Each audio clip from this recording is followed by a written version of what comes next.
అండి, welcome back to our channel. So ఇది part 2 video అనమాట. పార్ట్ 1 ఎవరైనా చూడని వాళ్ళు ఉంటే వెంటనే ఛానల్ విజిట్ చేసి చూసేయండి. సో పార్ట్ 2 ఎందుకంటే నేను పార్ట్ 1లో నిమిషాంబిక అమ్మవారి గుడికి వెళ్తున్నా అని చెప్పి చూపెట్టిన. సో ఇది అమ్మవారి దగ్గరికి వెళ్ళినాక అమ్మవారు ఎట్లుంది, అసలు అమ్మవారికి ఉన్న ప్రత్యేకత ఏంటనేది చెప్తాను. అమ్మవారికి ఉన్న ప్రత్యేకత ఏంటంటే అమ్మవారి దగ్గర నిష్టగా 16 ప్రదక్షిణలు చేసి ఏదైనా కోరిక కోరుకుంటే 16 నిమిషాల్లో తీరుతుంది లేదా 16 రోజుల్లో తీరుతుంది అనేది ఒక నానుడు అనమాట. సో అందరూ చాలామంది వస్తారు అక్కడ విజిట్ చేయడానికి.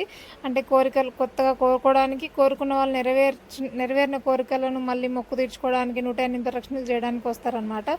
సో అట్లా మా ఫ్రెండ్ కూడా తన కోరిక నెరవేరిందని చెప్పి 108 ప్రదక్షిణలు చేయడానికి వెళ్ళింది. అక్కడ అమ్మవారు ఉంటుంది, అసలు ఎంత బాగుంటుందో. కాసేపట్లో అమ్మవారిని చూస్తూ ఉండిపోవచ్చు అనమాట. నేనైతే 2 సార్లు దర్శనం లైన్కి వెళ్ళాను అమ్మవారిని చూడడం కోసమే. సో ఇట్లా నేను కూడా ఒక కోరిక కోరుకున్నాను అనమాట. సో ఆ కోరిక నెరవేరిందా లేదా అనేది నేను మళ్ళీ వీడియో చేస్తాను. Stay tune to my channel. ఇక్కడ ఖచ్చితంగా అమ్మవారి కోరికలు నెరవేరుస్తుంది అనేది మాత్రం పక్కా. మీరు ఇంకెవరైనా వెళ్ళని వాళ్ళు ఉంటే బోడుప్పల్లో నిమిషాంబిక టెంపుల్ ఉంటుంది, వెళ్ళి విజిట్ చేసేయండి, మీ కోరిక నెరవేర్చు.